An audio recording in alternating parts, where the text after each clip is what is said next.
All right, any questions before we begin? Okay, so this is the remote instruction plan. What I want to emphasize is that this, the remote instruction that we have set to start here with the students is nothing like the way it was in March.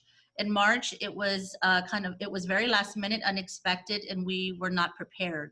As you recall, our students received paper packets, and anything that was done online was supplemental if the students were able to participate, if they had devices or if they had hotspots or internet. So it was not across the board. Not all of our students were able to get online and do the work.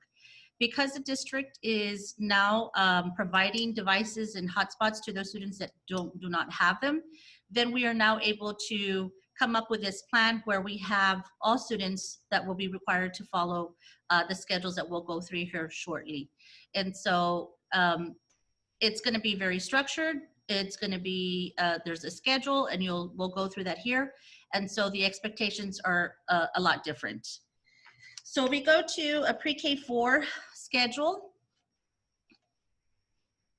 So we have 3 types of learning here that's going on in our schedules. We have what you call synchronous, which is live face-to-face with the teacher. Asynchronous, which is independent practice for our students. And these are activities and lessons that are pre-recorded.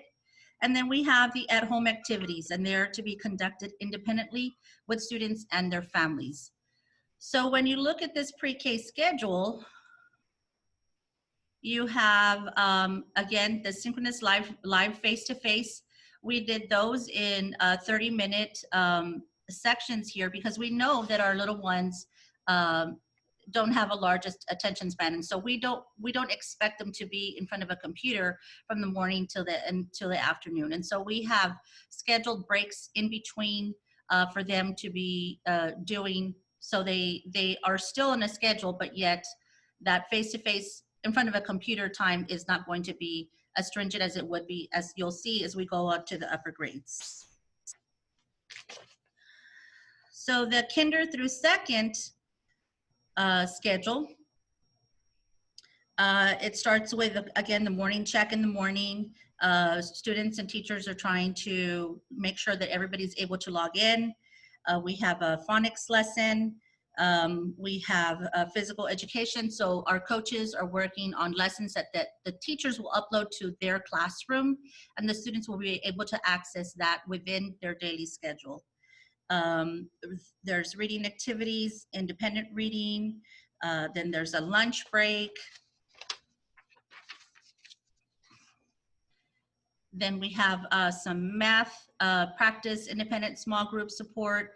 And so the way that will work is the teacher will then identify students that she will be able to work with independently, and then she will call those students to join her within a lesson within this time frame and to work with those that need extra help.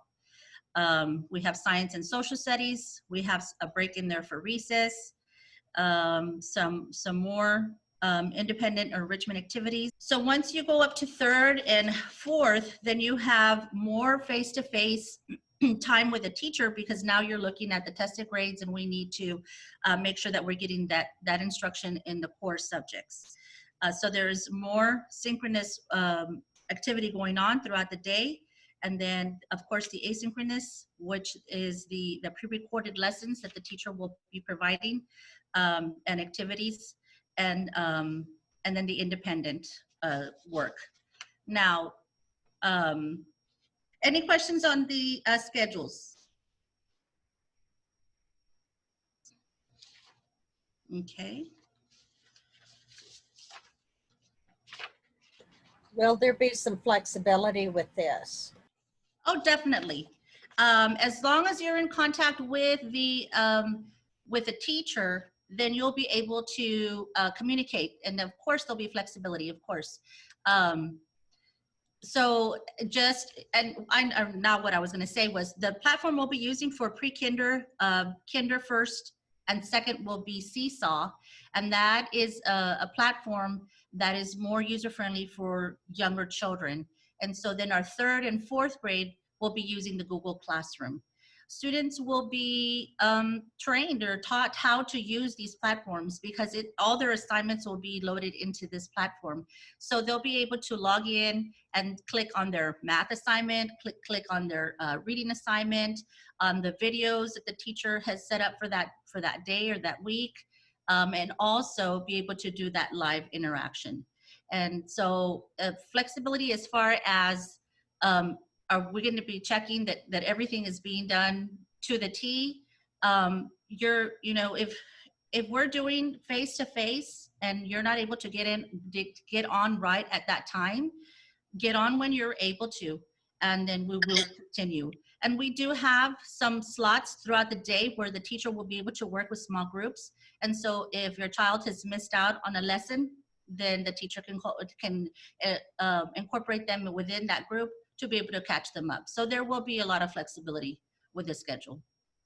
Is it going to be a downloaded software, or is it just going to be a link that the students click on? It's not a software per se, it's all internet-based.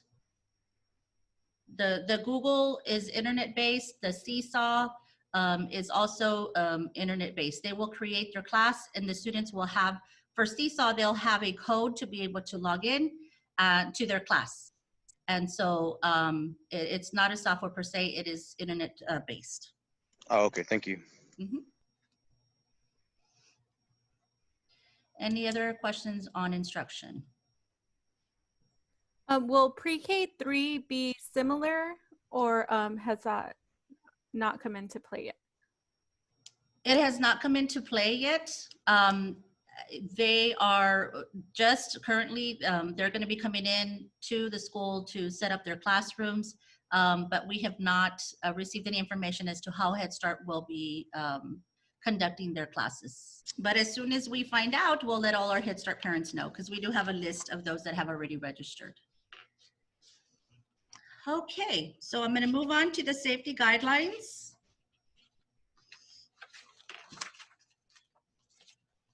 Okay, so the state has given the duty to public schools to provide notice for parents and public notices to prevent, respond, and to mitigate. So these are the four things that we have to do to be in compliance, to make sure that we are following, that we're covering everything that we need to. So to provide notice, we have developed this plan for our on-campus activities and instruction. And this plan is intended to provide a summary of what the campus will implement to mitigate the spread of the COVID-19 in our school. So as a designated person, Mr. Parvin can take calls on any questions that you may have on that. But again, if you're familiar with our campus, that can be Ms. Cantu, myself, anyone. We're open door. If you have any questions at all, don't feel like Mr. Parvin's the only one who can answer those. You can get a hold of any of us, and we'll be happy to hear you out. So we will be providing updates with regards to anything concerning COVID-19 through social media, notices at home, parent-teacher communication, such as Class Dojo. And so that will still be a tool that our teachers will be able to use as far as communicating with parents. So on prevention. So we will require our teachers and staff to be screened for COVID-19 symptoms before coming onto the campus each day. So each employee will be screened when reporting to work. They must enter through one of the campus department's designated symptom checkpoints for daily screening. We will have staff that will develop a plan for screening of custodians, child nutrition, anyone that comes into our campus. And we're going to keep a daily log of temperatures and symptom checks that will be kept for all employees. So if we have an employee that has a temperature of 100 degrees or higher, or other indicators as listed in the questionnaire, they will be sent home immediately and instructed to promptly contact their doctor. So the LFISD administration will follow up with the employee who was sent home and follow up guidelines to return to work. So this protocol is the next section that you as parents will be screening at home prior to coming to school, prior to the students coming to school. So student at home COVID-19 screening charts, and these will also go home to parents. Number one, has my child taken any fever pain reducing medications such as Tylenol, Motrin in the past 24 hours? Yes or no? Does my child have any of these signs or symptoms? Yes or no? A fever, chills, and so forth. All of the symptoms there. Has my child been in contact within 6 feet for 15 minutes while not wearing a mask to anyone with a lab confirmed COVID-19 result in the past 14 days? Yes or no? Has my child had a positive lab confirmed COVID-19 result in the past 14 days? If you have yes to any of the questions, your child should stay home and you should contact the school nurse. Students will not be able to report to school or entry of any district building or facility until cleared by the school nurse. Our school nurse is Priscilla Martinez. I just know Priscilla. And also on our campus, we're lucky enough to have Ms. Alivar. She is the one that is over all of the nurses within the district. So we have access to the head of the nursing department here on our campus. So conditions for re-entry. Any student who themselves has a lab confirmed COVID-19 result or B experienced symptoms of COVID-19 must have over the phone screening done by the school nurse to determine if the student meets conditions for campus re-entry. So 1, in the case of a student with a lab confirmed COVID-19 result, at least 14 days have passed since symptoms first appeared. At least 3 days or 72 hours have passed since recovery with a resolution of fever without the use of fever-reducing medication. C, the students have improvements in symptoms. Or D, the student must obtain a medical professional note clearing the students to return to school. In the case that there's a student who has symptoms of COVID-19 who is not evaluated by a medical professional or tested for COVID-19, the student is assumed to have COVID-19. And A, should at least have 14 days that have passed since symptoms first appeared, or B, at least 3 days, 72 hours have passed since recovery with resolution of fever without the use of fever-reducing medication, or C, the student has improvement in symptoms. And 3, if the student has symptoms of COVID-19 and wants to return to school before completing the above conditions, the student must either A, obtain a medical professional note clearing the student for return based on an alternate diagnosis, or B, receive 2 separate confirmations at least 24 hours apart that they are lab negative for COVID-19 at an approved COVID-19 testing location. Any questions on the conditions for campus reentry?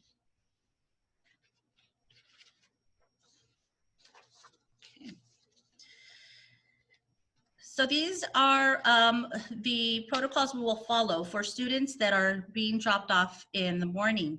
We will have staff that will meet the students at the front of the drop-off area to monitor social distancing. Students will be dropped off at designated areas designed to allow for social distancing. Parents of elementary students will be required to assist their child in getting out of the vehicles, and this is probably one of the biggest changes. In the past, our staff has opened the doors, helped students out, especially the little ones. Due to safety, we will have our parents now have to get off and help those little ones out of the vehicle. And so once they do get off the vehicle, that is when we will check their temperature. That checklist that we went over here, we will ask the parents, did you do the self-check? Everyone is okay. And so then once we give a thumbs up for the parent that is cleared to leave, after we've checked the temperature, then the parent will leave. So it may take a little while to go through and learn the routine, but it is all, it's all in this, we need to be safe. And so we need to make sure that we'll get through this as we learn what the new routines will be. Now for students that walk to school, and we do have some that do walk to school, each student will be assigned a designated entrance or exit to reduce traffic and interactions between students. So we do have our pre-K through first grade that will be dropped off in front of the auditorium, and 2nd through 4th can enter through the side gates. A staff member will be available at the identified locations to complete the self-check form with the students and then take the student's temperature. For students that ride the bus, staff will meet students at the bus area to monitor social distancing. Students will report to designated areas designed to allow for social distancing. Students will have designated seats on buses. Seats will be assigned to keep families together and will be assigned to reduce the to minimize passing each other when loading and unloading. So the first ones on will be, the first ones off will be the last on, and so forth. Temperatures will be taken when students enter the bus. If a student has a temperature, he or she will not be allowed to attend in person to school. Students will use hand sanitizer provided in the bus upon entering and when exiting the bus. The driver monitor will dismiss students one at a time, and students must remain in their seats until they are called. Screening will be conducted when students are picked up each morning. The questions from the CDC on the symptoms will be posted on the bus. So because we will not be able to use the buses at full capacity, we will have to most likely do more than one run in the morning to make sure we have all students at school. Any questions for the bus or the drop-off?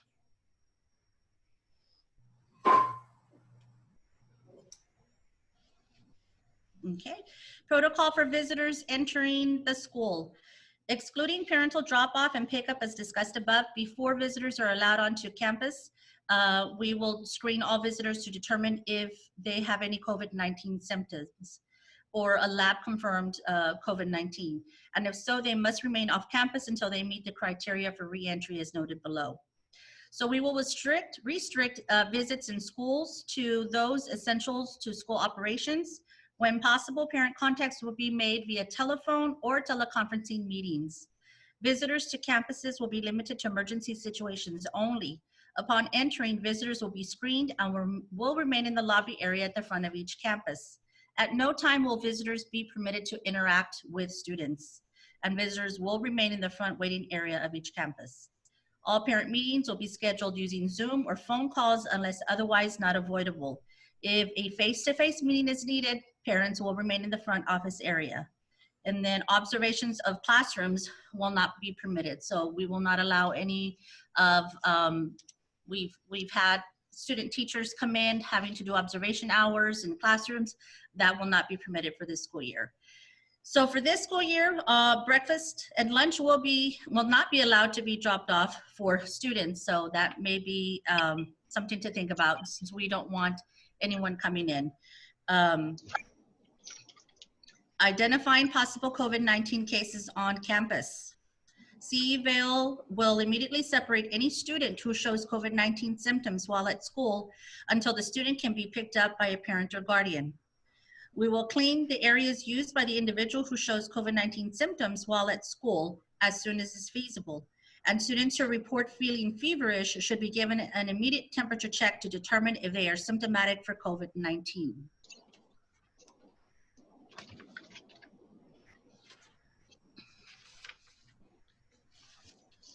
If we have individuals who are confirmed or suspected with COVID-19, the individuals, whether they are lab confirmed to have COVID-19 or experience the symptoms of COVID-19, must stay at home throughout the infection period and cannot return to campus until the CEVAL nurse screens the individual to determine any of the below conditions for campus reentry have been met.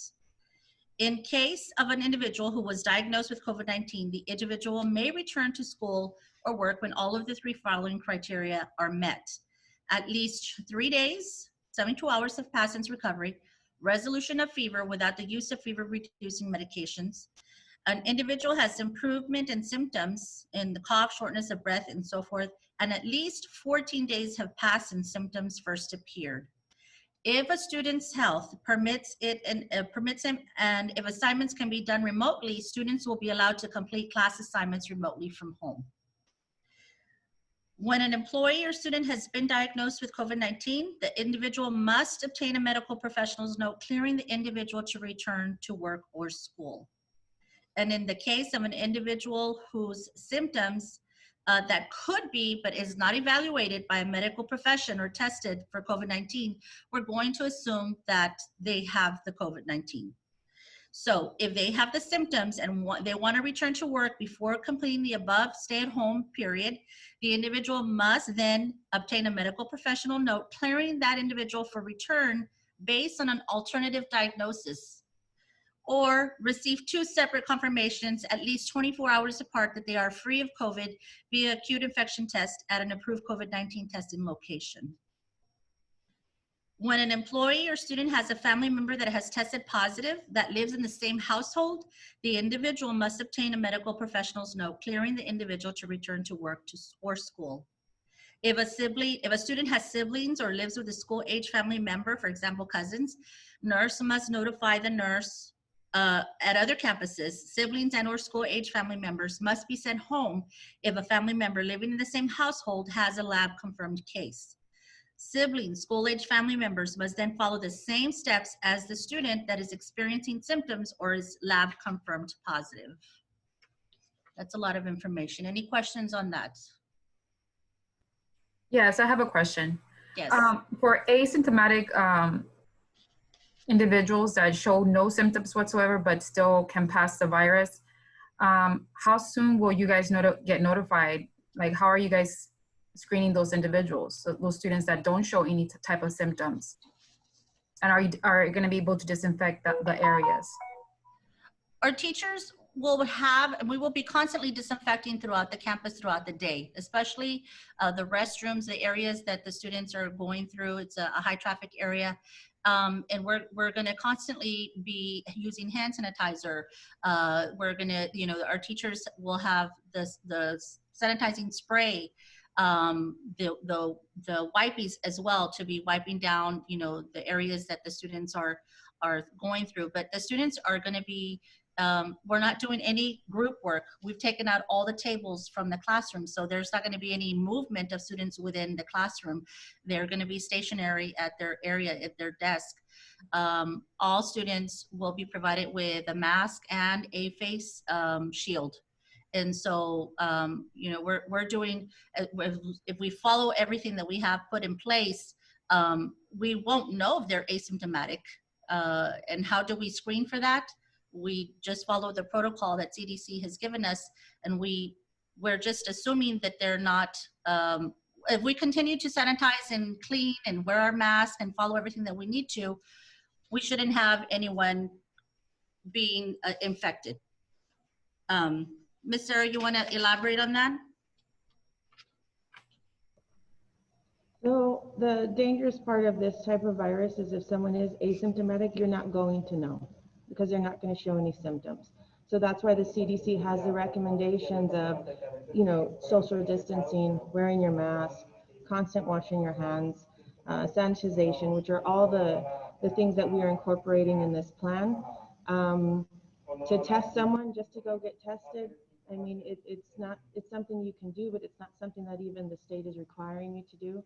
Once you have symptoms, then they do, suggest you follow your doctor's orders and see, and I would suggest you talk with your doctor and see if there's, any plan that your doctor would have for your child. Other than that, we can just follow CDC guidelines and make sure that we're doing everything we can to prevent any spread of any germs. Thank you. How many students per classroom are there going to be, or is there a limit? I will get to that area, and then after that, if we still have questions, then we can ask, but we will address the size class limit. Any other questions on the section that we just went over? Yes, one more question. Yes. How long are the students gonna be required to wear their masks 100% of the time as they're in school? Or what is the requirement for that? The wearing of the mask is going to be required for 3rd grade and up. And as we understand the younger children, it's going to be difficult for them to keep the mask on, and thus we have that's why we have the face shields. They can alternate, the upper grades can alternate between the face shield and the mask. When they go outside, PE, we will have them spread out. One good thing about our campus is that we're very open. And so we have a lot of space to where we'll be able to spread out the students so they can take their mask off and do activities outside. And so it's just going to be, we're going to just see how it goes. If the students are not able to wear it all day, or we'll have breaks where they take it off, and we can make sure that we don't, even as adults, it's hard for us to keep it on all day. So we'll definitely work with that and see what we can do to make sure that our students are comfortable.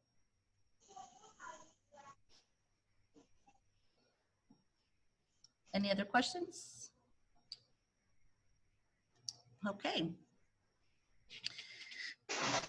So going back, it says often students and staff may feel that they are in danger of acquiring COVID-19 because they have been in close contact with an individual they believe has tested positive for COVID-19.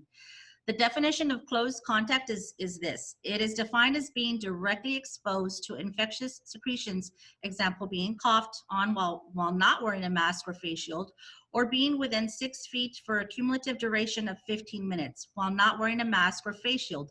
If either occurred at any time in the last 14 days at the same time the infected individual was infectious, individuals are presumed infectious at least for 2 days prior to symptoms onset, or in the case of asymptomatic individuals who are lab confirmed with COVID-19, 2 days prior to the confirming lab test. If a student or staff member has been in close contact with an individual who is lab confirmed with COVID-19, they should monitor themselves for symptoms as listed in this handbook. Any questions on close contact? Okay. So we'll go on to the additional preventive practices. While at school, students will be required to follow these guidelines. Students will not have access to traditional water fountains. Each campus will have multiple water bottle filling stations for student use. So students will be allowed to bring their water bottles and be able to fill their water bottles at designated times. And staff will supervise the refilling of water bottles to allow for sanitation. Now, so these are the students will not have to touch anything. They will just put, it's a sensor. And so they'll be able to fill their water bottles in that sense without having to touch anything. Sanitation procedures, classrooms will be sanitized twice daily and more if needed. Restrooms will be sanitized 3 times per day. Touchless faucets for sinks, dividers between sinks, and automatic toilets and urinals will be installed. Pre-kinder and kinder restrooms will be sanitized at least 4 times per day. Handles and other high-touch objects will be cleaned hourly.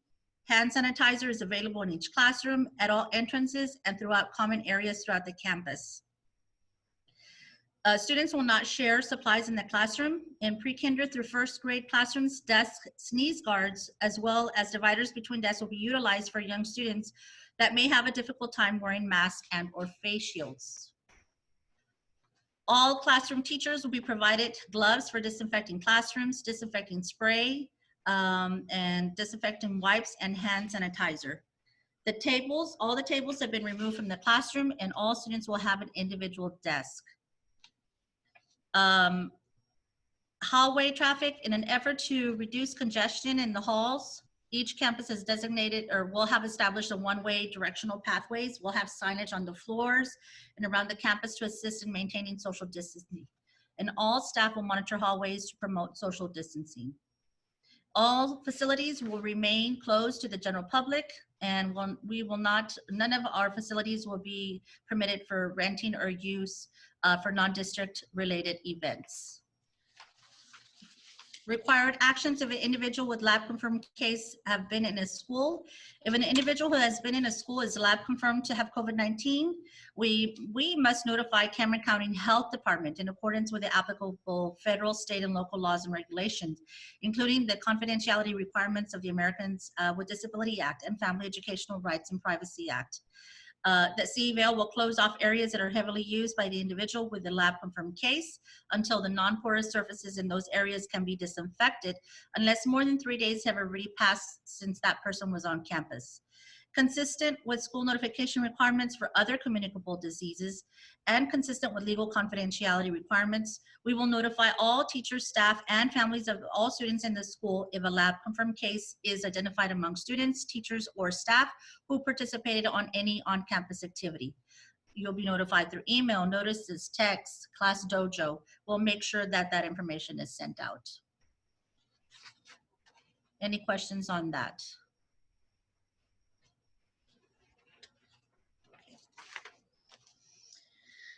Practices to mitigate the likelihood of COVID-19 spread inside the school. Classroom space is reference to social distancing. Student desk spacing. Desks will be set at 6 feet apart where feasible, and we will follow all other CDC recommended procedures. Class sizes. Some classes may have more than 10, some may have less than 10, and desk dividers will be provided for pre-K through first grade. Now, when we, once our 4-week period of virtual learning is complete, then parents will have the option to decide whether they're going to continue virtual or come face-to-face. So at that time is when we'll have a better understanding of what our class numbers will be like. Currently, our class numbers are at the regular 22. That's to account for the number of teachers that we have. So we, just by the calls that we've had from our parents that are currently calling in and we're registering them online, we have a very large number of parents who have already told us that they're considering keeping their children virtual for the rest of the school year. And so to say that we're gonna have a class of 22 at full capacity, it's very difficult to gauge at this time. But we will definitely be looking at the class sizes once we have a better understanding of how many students will come face-to-face and how many will stay at home for virtual. PE and recess, no playground equipment will be used. PE will be held outside when weather permits. Breakfast and lunch will be served in the classrooms. Water bottles will be allowed and they must be labeled with the student's name. Students will maintain social distancing and students will practice the CDC guidelines. All our classrooms here at Seaville have a back door. So every hour on the hour, whenever the teacher creates a schedule, we're gonna have them open the door so they can have that air circulating in there. We have protocol for second temperature checks for students that have a normal temp. If there's a child that has a temperature that is high, then we will send them to the nurse so they can be evaluated. All students will be taught how to social distance. There'll be decals on the floor showing them what 6 feet apart is. Students will wash hands regularly. Hand sanitizer will be available for them to use. Students' desks will be placed 6 feet apart when able to. Transitions will be limited when possible, and students will not be allowed to share material. The librarian will bring books to the classroom for students to read and periodically switch them out. Of course, they will be sanitized. There will be, again, 6 feet decals and arrows on the floor. Our activities in the classroom will be strategically planned to incorporate 6-foot distancing. That just means that we will no longer have, our teachers love to have small groups and centers, and so now students will have to be working individually at their own desk. So what will be allowed to be brought from home? Students will be allowed to bring their backpack and any materials that they need for instruction, and so only they will have the materials for them and their own use. The nurse's office, our nurse will handle regular medication distribution. There will be 2 areas in the nurse's office, one for sick visits and one for non-sick visits. Guidelines for masks, face shields, 3rd grade and up will be required to wear masks. We recommend that students in the lower grades wear masks when social distancing is not possible.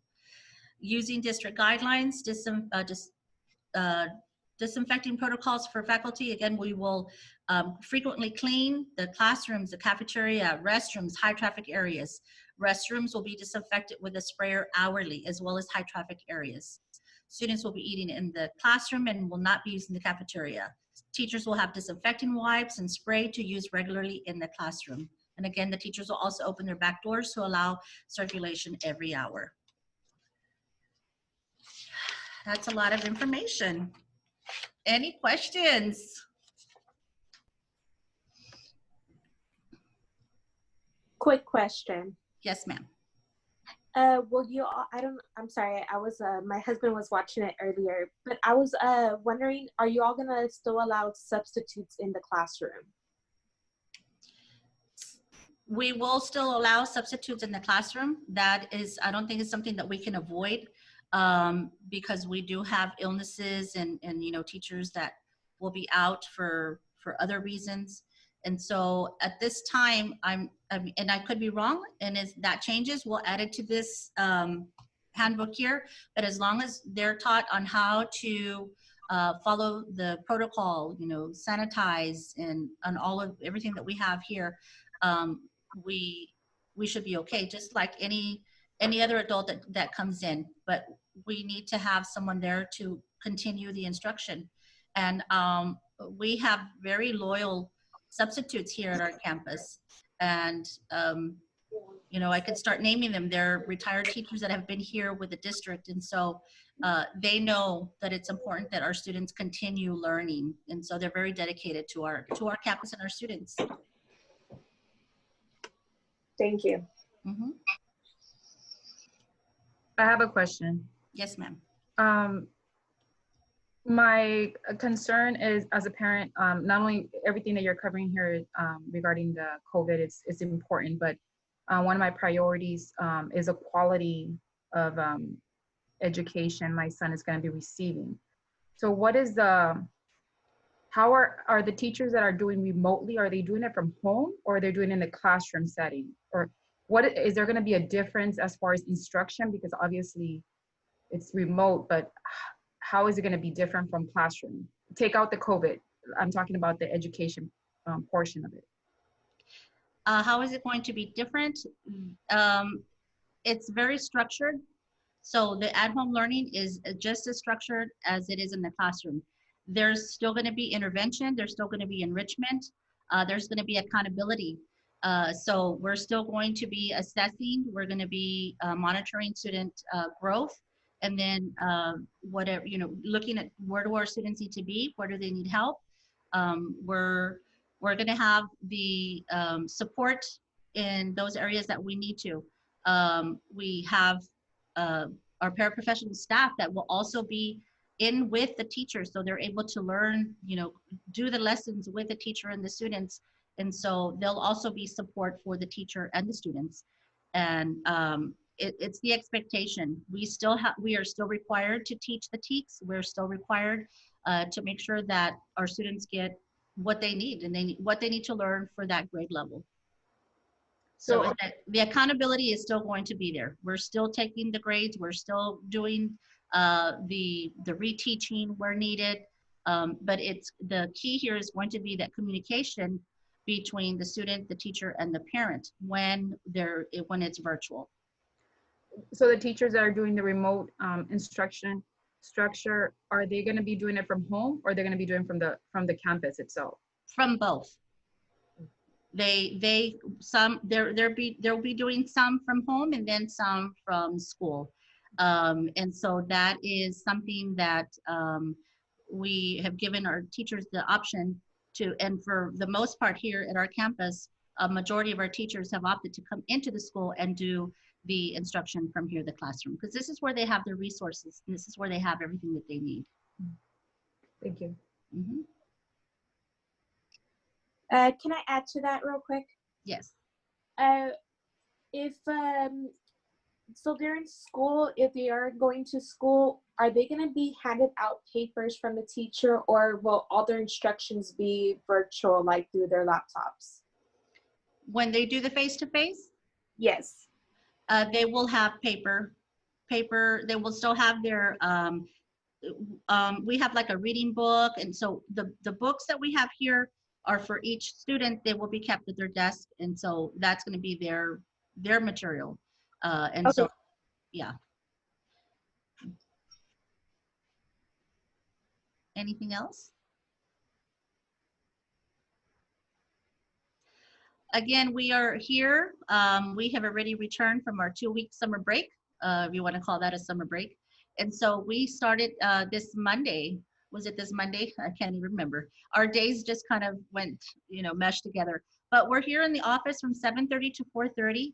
If you have any questions, please call. We're here to answer your questions. This is something new for everyone. And we want to make sure that, any questions that you have, we'll answer as best as we can to make sure that you make the best decision and choices for your decisions actually for your children. We want to make sure that the virtual is quality instruction, so that way our students don't fall behind. And so that is our goal, to make sure that everyone is up to the levels that they need to be. I do have a quick question. Yes. for when this child eats at the cafeteria, will they be eating at the cafeteria or in the classroom? In the classroom. Okay. Yes.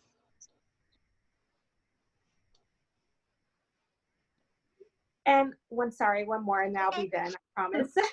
That's okay. It's because I work for Donna, that's why. So Oh. I just I'm comparing if I want to leave my child still at La Feria, that's why. Okay. Will I be able to get a handout, this document? Yes, once it's finalized, because we're also taking, the questions that y'all have that we may not have addressed here, we'll be updating this document and we will post it on our website. So you'll have access to this and the instructional plan as well, so that you'll be able to access that information. Okay, thank you. Mhm.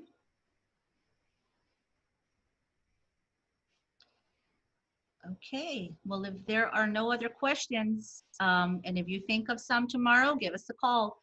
We'll be here. We're trying to do everything that we need to make sure that we're ready for school, for when kids return. It's been a long time since we've seen them. We may not even recognize them. They may have grown so much, but we do miss the children coming through the halls, and it's a different feeling when we come to work and there's no children here. So we just want to make sure that we're here for you. If there's anything you need, y'all know Ms. Cantu, Mr. Parvin, we're here for you. So just give us a call and we'll get the answers that you need. All right. Thank you very much. I'll have a good evening. Thank you.